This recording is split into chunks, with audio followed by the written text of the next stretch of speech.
Brought to you by V-Guard. Neha ಕೊಲೆ ಪ್ರಕರಣದ ಕಿಚ್ಚು ದಿನೇ ದಿನೇ ಹೆಚ್ಚಾಗ್ತಾ ಇದೆ. ಪ್ರಮುಖವಾಗಿ ಈ ಒಂದು ವಿಚಾರ ಈಗ ರಾಜಕೀಯವಾಗಿ ಹೊಸ ತಿರುವುಗಳನ್ನು ಪಡ್ಕೋತಾ ಇದೆ.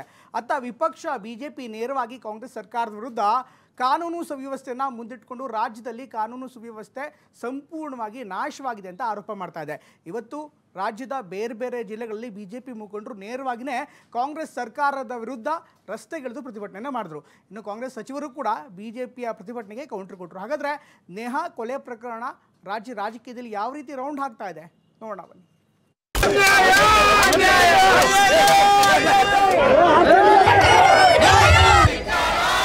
ಕೊಲೆ ಪ್ರಕರಣ ಗೃಹ ಸಚಿವರ ಹತ್ರ ಇದೊಂದು ಆಕಸ್ಮಿಕ ಅಂತೇಳಿ ಮುಖ್ಯಮಂತ್ರಿಗಳ ಹತ್ರ ಲವ್ ಅಂತ ಹೇಳುವಂತ ಪ್ರಯತ್ನ ಮಾಡ್ತಾರೆ. ಜವಾಬ್ದಾರಿಯುತ ಸರ್ಕಾರ ನಡ್ಕೊಳ್ತಕ್ಕಂಥ ರೀತಿನ ಇದು. ಕಾಂಗ್ರೆಸ್ ಕಾರ್ಯಕರ್ತನಿಗೆ ಅವ್ರ ರಕ್ಷಣೆ ಕೊಡಕ್ಕಾಗದಿದ್ದರು ಅವ್ರ ಸರ್ಕಾರದಲ್ಲಿ. ಇದನ್ನು ತಾಲಿಬಾನ್ ಆಡಳಿತ ಅಂತ ಕರಿಬೇಕು, ರಾಮರಾಜ್ಯ ಅಂತ ಕರಿಬೇಕು. ಜಿಲ್ಲೆಯಲ್ಲೂ ಪ್ರತಿಭಟನೆ, ರೋಷಾವೇಶ, ಟೈರ್ಗೆ ಬೆಂಕಿ ಹಚ್ಚಿ ಸರ್ಕಾರದ ವಿರುದ್ಧ ಘೋಷಣೆ. ಇದು ತಗೊಳ್ಳೋಣ. ಇದು ಇನ್ವರ್ಟರ್ ಎಸಿ. ನೀವು ಗ್ಯಾಮ್ಲರ್ ಅಲ್ವಾ? ಗ್ಯಾಮ್ಲರ್ ಜೂಜಾಡ್ತಿರಲ್ವಾ? ನೀವು ಜೂಜಾಡ್ತೀರಾ? ಇಲ್ಲ, ಯಾರು ಏನು ಹೇಳಿದ್ರು ಅಂತ ನೀನು ಎಷ್ಟು ಕಾಸ್ಟ್ಲಿ ಹಾಗೂ ಡೆಲಿಕೇಟ್ ಎಸಿ ತಗೊಂಡು ಸ್ಟೆಬಿಲೈಸರ್ ತಗೊಳ್ಳಿಲ್ಲ ಅಂದ್ರೆ ಇದು ಜೂಜಾಟ ತಾನೇ. ಒಂದೇ ಫ್ಲಕ್ಚುಯೇಷನ್ ಗೆ ನಿಮ್ಮ ಇನ್ವರ್ಟರ್ ಎಸಿಯ ಪಾರ್ಟ್ಸ್ ಡ್ಯಾಮೇಜ್ ಆಗಬಹುದು. ಅದನ್ನು ವಿಗಾರ್ಡ್ ಉಪಯೋಗಿಸಿ ಸುರಕ್ಷಿತವಾಗಿರಿಸಿ. V-Guard, India's number 1 stabiliser.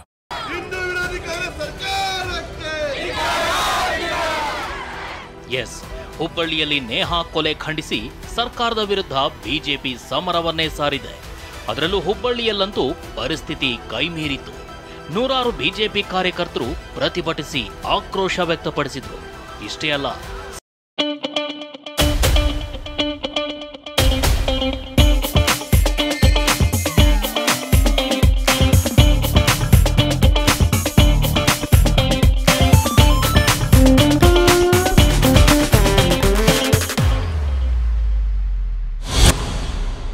CM DCM ವಿರುದ್ಧವೂ ಘೋಷಣೆ ಕೂಗಿದ್ರು.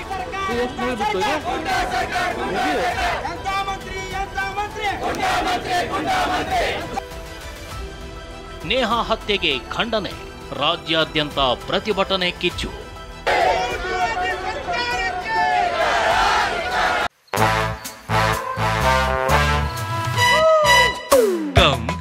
Come, my love, please don't say no, baby.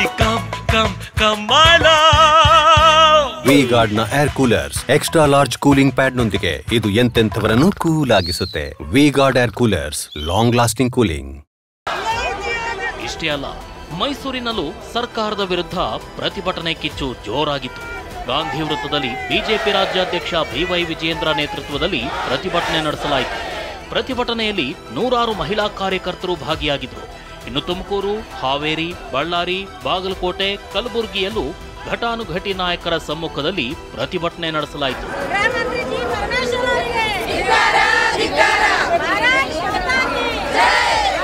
ಈ ಪ್ರತಿಭಟನೆಯೆಲ್ಲ ಒಂದು ಕಡೆಯಾದ್ರೆ, ಮತ್ತೊಂದು ಕಡೆ ನೇಹಾ ಕೊಲೆ ಪ್ರಕರಣ ರಾಜಕೀಯ ತಿರುವು ಪಡೆದುಕೊಂಡಿದೆ. ಆರೋಪ ಪ್ರತ್ಯಾರೋಪಗಳು ಜೋರಾಗೇ ಇದ್ವು. ಇದರಲ್ಲಿ ಧರ್ಮ ರಾಜಕಾರಣವು ತಳುಕು ಹಾಕೊಂಡಿದೆ. ಬಿಜೆಪಿಗರು ಮುಸ್ಲಿಮರಿಗೆ ಮಾನಸಿಕವಾಗಿ ಹಿಂಸೆ ಕೊಡ್ತಿದ್ದಾರೆ ಅಂತ ಡಿಸಿಎಂ ಡಿಕೆ ಬಾಂಬ್ ಸಿಡಿಸಿದ್ರು. ಇದಕ್ಕೆ ಮಾಜಿ ಸಿಎಂ ಯಡಿಯೂರಪ್ಪ ಮಾತನಾಡಿ ಡಿಕೆಶಿಯದ್ದು ತಲೆ ತಿರುಕು ಮಾತಾಗಿದೆ ಅಂತ ಕೌಂಟರ್ ಕೊಟ್ರು. ನೋಡ್ರಿ, ನಮ್ದು ಶಾಂತಿಯ ತೋಟ. ಅವರು ಮುಸ್ಲಿಮ್ಸ್ ಬಾಂಧವರಿಗೆ ಅವ್ರಿಗೆಲ್ಲ ಕೂಡ ಮಾನಸಿಕವಾಗಿ ಹಿಂಸೆ ಕೊಟ್ಬಿಟ್ಟು ಈ ದೇಶ ಓಡೋಗ್ಬೇಕು ಅಂತ ಚಿತ್ರಹಿಂಸೆ ಕೊಡ್ತಾ ಇದ್ದಾರೆ. ಸರ್ವ ಜನಾಂಗದ ಶಾಂತಿಯ ತೋಟ. ಮತ್ತೆ ಯಾಕೆ ಅವ್ರ ಕೈಲಿ ಏನು ಕಾನ್ಸ್ಟಿಟ್ಯೂಷನ್ ಬದಲಾವಣೆ ಮಾಡೋಕ್ಕಾಗ್ತದ? ಅವನ ತಲೆ ತಿರುಕು ಮಾತು ಇವ್ಯಾವುದಕ್ಕೂ ಕವಡೆ ಕಾಸಿನ ಕಿಮ್ಮತ್ತಿಲ್ಲ. ಈ ದೇಶದಲ್ಲಿ ಹಿಂದೂ, ಮುಸ್ಲಿಂ, ಕ್ರಿಶ್ಚಿಯನ್ ಒಂದೇ ತಾಯಿ ಮಕ್ಕಳಂತೆ ಬಾಳಬೇಕು ಅಂತ ಹೇಳುವಂಥ ಪಾರ್ಟಿ ಭಾರತೀಯ ಜನತಾ ಪಾರ್ಟಿ. ಇನ್ನು ಡಿಸಿಎಂ ಡಿಕೆ ಶಿವಕುಮಾರ್ ಮಾತಿಗೆ ಸಿಡಿದಿದ್ದ ಬಿಜೆಪಿ ರಾಜ್ಯಾಧ್ಯಕ್ಷ ವಿಜಯೇಂದ್ರ, ನಾವು ಮಾನಸಿಕ ಹಿಂಸೆ ಕೊಡ್ತಿಲ್ಲ, ಇವರೇ ಕೊಲೆಗಡುಕರಿಗೆ ರಕ್ಷಣೆ ಕೊಡ್ತಿದ್ದಾರೆ ಅಂತ ಕಿಡಿಕಾರಿದ್ರು. ಇಂಥ ಕೊಲೆ ವಿಚಾರದಲ್ಲೂ ಕೂಡ ಕೊಲೆಗಡುಕರನ್ನ ಒದ್ದು ಒಳಗೆ ಹಾಕುವ ಬದಲು ಇವತ್ತು ಅವರಿಗೆ ರಕ್ಷಣೆ ಕೊಡ್ತಕ್ಕಂಥ ಕೆಲಸ ಇವತ್ತೇನು ರಾಜ್ಯದ ಮುಖ್ಯಮಂತ್ರಿಗಳು ಮಾಡ್ತಾ ಇದ್ದಾರೆ. ಇದು ಅಕ್ಷಮ್ಯ ಅಪರಾಧ. ಡಿಕೆ ಬ್ರದರ್ಸ್ ನಾವು ಹಿಂದೂಗಳೇ ಅಲ್ಲ ಅಂತಿದ್ದಾರೆ. ಇವರು ಹಿಂದೂ ವಿರೋಧಿ ಅಂತ ಬಿಜೆಪಿ ಶಾಸಕ ಯತ್ನಾಳ್ ಕಿಡಿಕಾರಿದ್ರು.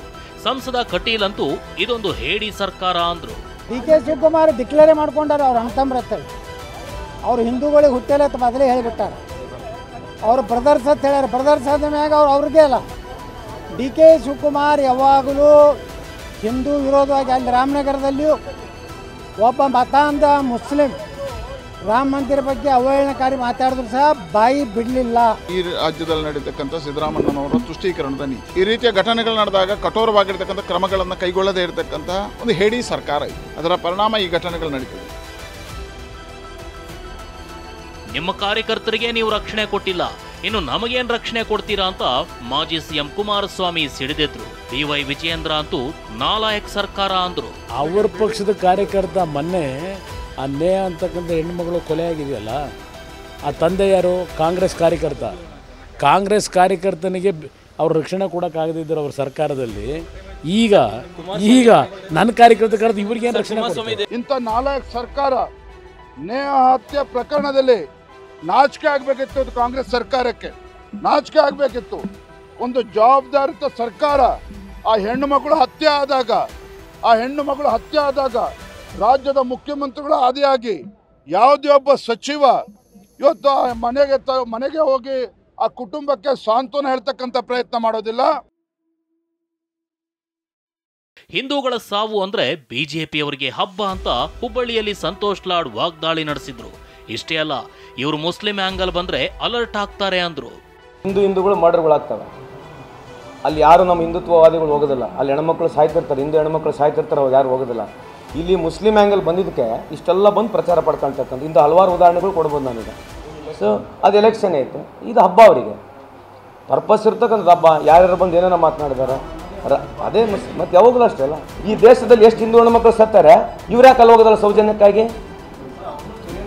ಸೌಜನ್ಯಕ್ಕೆ ಯಾಕೆ ಹೋಗಿಲ್ಲ ಅಂತ ಕೇಳಿದೆ ಚೈತನ್ಯ ಅಲ್ಲಲ್ಲ, ನಾನು ಹೇಳ್ತಿರೋದು ಸೌಜನ್ಯಕ್ಕೆ ಅಲ್ಲಿ ಯಾಕೆ ಹೋಗಿಲ್ಲ ಅಂತ ಹೇಳ್ತಿರೋದು. ನೀವು ಕೇಳಿದ್ರೆ ನಾನು ನೀವು ಕೇಳಿಲ್ಲ ಅಂತ ಹೇಳಿಲ್ಲ.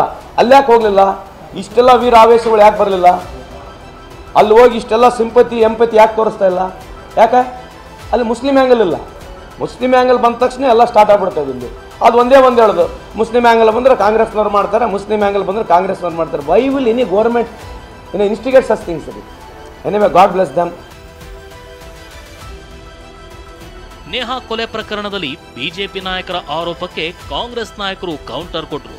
ಗೃಹ ಸಚಿವ ಪರಮೇಶ್ವರ್ ಮಾತನಾಡಿ, ಸುಖ ಸುಮ್ಮನೆ ನನ್ನ ಮೇಲೆ ಸಿಎಂ ಮೇಲೆ ಮಾತಾಡೋದು ಸರಿಯಲ್ಲ ಅಂದ್ರು. ಇನ್ನು DCM DK ಪ್ರತಿಕ್ರಿಯಿಸಿ, ರಾಜ್ಯದಲ್ಲಿ ಇಂಜಿನ್ ಫೇಲ್ ಆಯಿತು, ದೊಡ್ಡ ಇಂಜಿನ್ ಫೇಲ್ ಆಗುತ್ತೆ ಅಂದ್ರು. ನಾನು ಕೆಲವು ಪೋಸ್ಟಿಂಗ್ಸ್ ನೋಡಿದೆ ಟ್ವಿಟರ್ನಲ್ಲಿ, ಫೇಸ್ಬುಕ್ನಲ್ಲಿ ಎಲ್ಲ. ನೇಹಾಗಾಗಿ ಓಟ್ ಹಾಕಿ ಎಲ್ಲ ಬಂದಿದೆ. ಅಂದರೆ ಅರ್ಥ ಏನು ಅಂದರೆ, ಇದನ್ನು ರಾಜಕೀಯವಾಗಿ ಬಳಸ್ತಾ ಇದ್ದಾರೆ ಅವರು. ನನ್ನ ಮೇಲೆ, ಮುಖ್ಯಮಂತ್ರಿಗಳ ಮೇಲೆ ಎಲ್ಲ ಇಲ್ಲ ಸಲ್ಲದ ಟೀಕೆಗಳನ್ನೆಲ್ಲ ಮಾಡಿದ್ದಾರೆ. ಸಂತೋಷ, ಅವ್ರು ಮಾಡೋದಕ್ಕೆ ನಮ್ಮದೇನು ತಕರಾರಿಲ್ಲ. ಆದರೆ ಕಾನೂನು ಈ ದೇಶದಲ್ಲಿ ಎಲ್ಲರಿಗೂ ಒಂದೇ. ಪಾಪ ಅವ್ರಿಗೆ ಏನು ಮಾಡಿಲ್ವಲ್ಲ.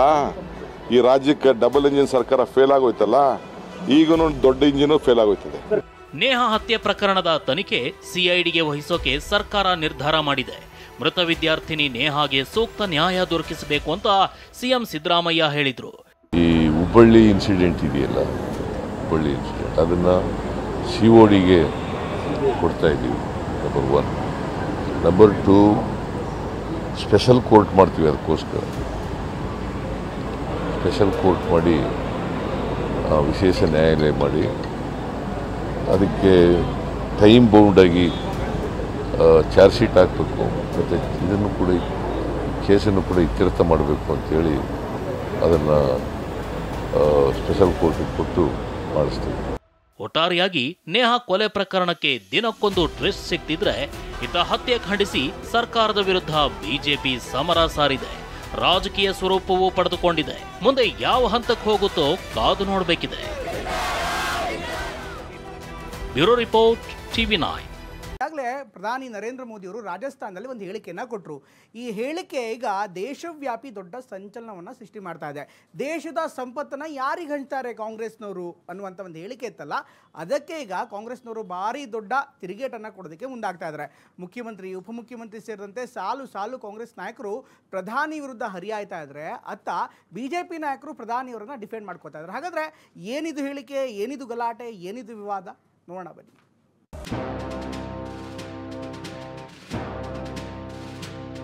पहले जब उनकी सरकार थी, उन्होंने कहा था कि देश की संपत्ति पर पहला अधिकार मुसलमानों का है।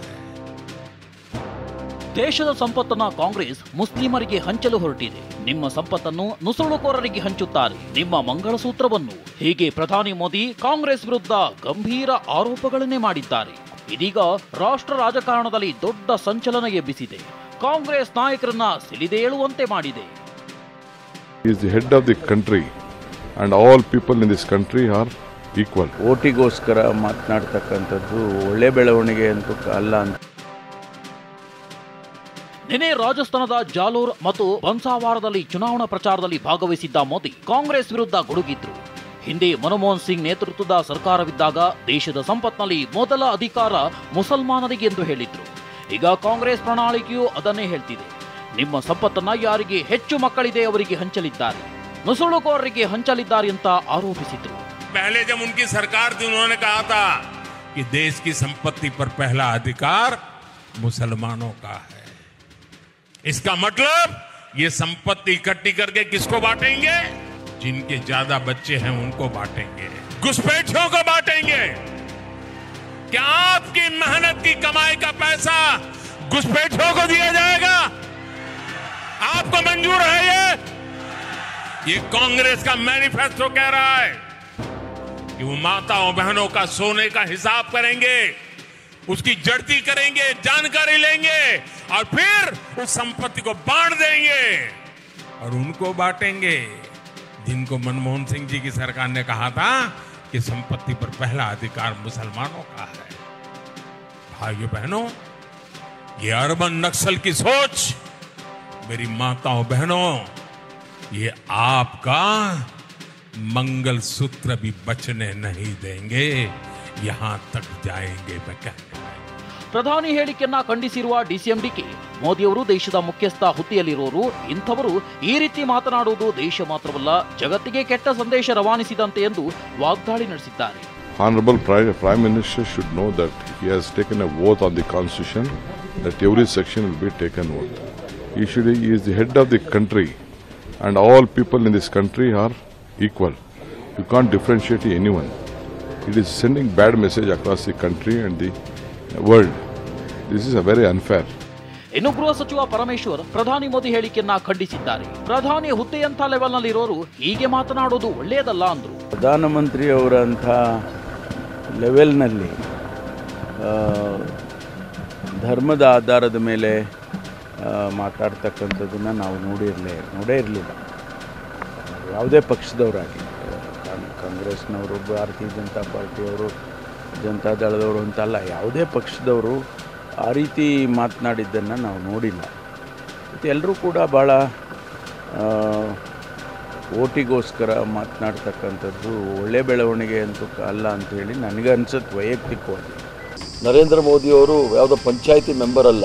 PM ಅಂತ ಹೇಳಿದ್ರೆ ಪಂಚಾಯಿತಿ ಮೆಂಬರ್ ಅಲ್ಲ, ದೇಶದ ಪ್ರಧಾನಮಂತ್ರಿ ಆದರೆ ಸಂವಿಧಾನದಲ್ಲಿ ಮೂಲಭೂತ ಜವಾಬ್ದಾರಿ ಏನು ಅಂದರೆ ಎಲ್ಲ ನಾಗರಿಕರ ಆಸ್ತಿ ಪಾಸ್ತಿ ಜೀವವನ್ನು ಕಾಪಾಡ್ತಕ್ಕಂಥದ್ದು ಮೂಲಭೂತ ಜವಾಬ್ದಾರಿ. ಈ ಜವಾಬ್ದಾರಿಯನ್ನು ಮರ್ತಿರೋ ರೀತಿಯಲ್ಲಿ ಕಾಣ್ತಾ ಇದೆ. ನಿನ್ನೆ ಹೇಳಿರ್ತಕ್ಕಂಥ ಹೇಳಿಕೆ ನೋಡಿದಾಗ ಯಾವುದೋ ಒಂದು ಸಮುದಾಯವನ್ನು ಗುರಿ ಮಾಡಿ ಹೇಳಿರ್ತಕ್ಕಂಥದ್ದು ಭಾಳಷ್ಟು ದೊಡ್ಡ ನಾವು ಆಕ್ಷೇಪ ಮಾಡ್ತೇವೆ. ನಿಮ್ಮ ಮಂಗಳಸೂತ್ರವನ್ನು ಉಳಿಸಲ್ಲ ಎಂದಿದ್ದ ಪ್ರಧಾನಿ ಮೋದಿ ವಿರುದ್ಧ ಡಾಕ್ಟರ್ ಯತೀಂದ್ರ ಕಿಡಿಕಾರಿದ್ರು. ಬಿಜೆಪಿ ಅಧಿಕಾರಕ್ಕೆ ಬಂದರೆ ಮಹಿಳೆಯರ ಮಾಂಗಲ್ಯ ಇರಲ್ಲ ಅಂತ ವಾಗ್ದಾಳಿ ನಡೆಸಿದ್ರು. ಇದಕ್ಕೆ ಬಿಜೆಪಿ ಶಾಸಕ ಯತ್ನಾಳ್ ಮಾತನಾಡಿ, ಇವರ ಸರ್ಕಾರ ಇದ್ದಾಗ ಏನೇನಾಯ್ತು ಗೊತ್ತು ಅಂತ ಕೌಂಟರ್ ಕೊಟ್ಟರು. ಪ್ರಧಾನಿಗಳು ಏನು ಮಾತಾಡಿದಾರಲ್ಲ, ನಿಜವಾಗ್ಲೂ ಬಿಜೆಪಿ ಪಕ್ಷ ಅಧಿಕಾರಕ್ಕೆ ಬಂದರೆ ಬರೀ ಹಿಂದೂಗಳ ಮಂಗಲಸೂತ್ರ ಅಲ್ಲ, ಎಲ್ಲ ಧರ್ಮದವರು ತಾಯಂದ್ರು ಕೂಡ ತಮ್ಮ ಗಂಡಂದ್ರನ್ನ ತಮ್ಮ ಮಕ್ಕಳನ್ನ ಕಳ್ಕೊಳ್ತಾರೆ. ಯಾಕೆಂತಂದರೆ ಇವರು ದೇಶದಲ್ಲಿ ಬರೀ ಕೋಮು ಗಲಭೆ, ದೊಂಬಿ, ಗಲಾಟೆ ಇದನ್ನು ಇದು ಮಾಡಿ ಅವ್ರ ಮಕ್ಕಳು ಸಾಯೋ ಹಂಗೆ ಮಾಡ್ತಾರೆ, ಒಬ್ರನ್ನೊಬ್ರು ಬಡ್ದಾಡ್ಕೊಂಡು. ಇವರಿದ್ದ ಕೆಟ್ಟ ಮಂಗಳಸೂತ್ರ ಹಿಂದೂಗಳ ಹೆಣ್ಮಕ್ಳು ಕಳ್ಕೊಂಡಿದ್ದಾರೆ. ಇದು ಈ ಹತ್ಯೆ ಕರ್ನಾಟಕದಲ್ಲಾಗಿದೆ. ಸಿದ್ದರಾಮಯ್ಯ, DK ಶಿವಕುಮಾರ್, ಪ್ರಿಯಾಂಕಾ ಖರ್ಗೆ ಸರ್ಕಾರದಲ್ಲಿ ಈ ಹತ್ಯೆ ಆಗಿದೆ. ಚುನಾವಣಾ ಪ್ರಚಾರದ ವೇಳೆ ಪ್ರಧಾನಿ ಮೋದಿ ಹೇಳಿಕೆಗೆ ಕಾಂಗ್ರೆಸ್ ನಾಯಕರು ಕೆಂಡಾಮಂಡಲರಾಗಿದ್ದಾರೆ. ಮನಮೋಹನ್ ಸಿಂಗ್ರ ಭಾಷಣವನ್ನ ತಿರುಚಿ ಪ್ರಧಾನಿ ನರೇಂದ್ರ ಮೋದಿ ಭಾಷಣದಲ್ಲಿ ಉಲ್ಲೇಖಿಸಿದ್ದಾರೆ ಅಂತ ಕೈ ನಾಯಕರು ತಿರುಗೇಟು ಕೊಟ್ಟಿದ್ದಾರೆ. ಪ್ರಧಾನಿ ಮೋದಿಯವರ ಸಂಪತ್ತು ಹಂಚಿಕೆಯ ಮಾತು ಇದೀಗ ಕಾಂಗ್ರೆಸ್ ಬಿಜೆಪಿ ನಡುವೆ ಮತ್ತೊಂದು ವಾಗ್ಯುದ್ಧಕ್ಕೆ ವೇದಿಕೆ ಒದಗಿಸಿಕೊಟ್ಟಂತಾಗಿದೆ. Bureau report TV9. ಈಗಾಗಲೇ ಚುನಾವಣೆ ಸಮೀಪಿಸ್ತಾ ಇದ್ದಂತೆ ಅತ್ತ ರಾಜಕೀಯ ಪಕ್ಷಗಳ ನಾಯಕರ ನಡುವೆ ಕೂಡ ಮಾತಿನ ಸಮರ ತುಂಬ ಜೋರಾಗ್ತಾ ಇದೆ. ಇವತ್ತಿನ ಟಾಕ್ ವಾರ್ ಹೇಗಿತ್ತು ಅದನ್ನು ನೋಡ್ಕೊಂಬರೋಣ ಬನ್ನಿ. ಭಯೋತ್ಪಾದಕರನ್ನ ನಮ್ಮ ಸೋದರರು, ಅವ್ರನ್ನ ಭಯೋತ್ಪಾದಕರು ಅಂತಾನೂ ಕರಿಬೇಡಿ. ಸದ್ಯ ಅಷ್ಟು ಎಚ್ಚರಿಕೆ ಆಗಿದೆಯಲ್ಲ.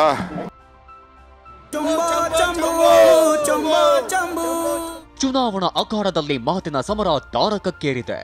ಆರೋಪ ಪ್ರತ್ಯಾರೋಪ ಜೋರಾಗಿದೆ. ಅದರಲ್ಲೂ ಕಾಂಗ್ರೆಸ್ ಬಿಜೆಪಿ ಮಧ್ಯೆ ಜಾಹೀರಾತು ಫೈಟ್ ಜೋರಾಗಿದೆ. ಇವತ್ತು ಮತ್ತೊಂದು ತಿರುಗುಬಾಣ ಎಸೆದಿರೋ ಬಿಜೆಪಿ ಕಾಂಗ್ರೆಸ್ ಡೇಂಜರ್ ಅಂತ ಜಾಹೀರಾತು ನೀಡಿದೆ. ಇದು ಬಡಿದಾಟಕ್ಕೂ ಕಾರಣವಾಗಿದೆ. ಸದ್ಯ ಅಷ್ಟು ಎಚ್ಚರಿಕೆ ಆಗಿದೆಯಲ್ಲ. ಖಾಲಿ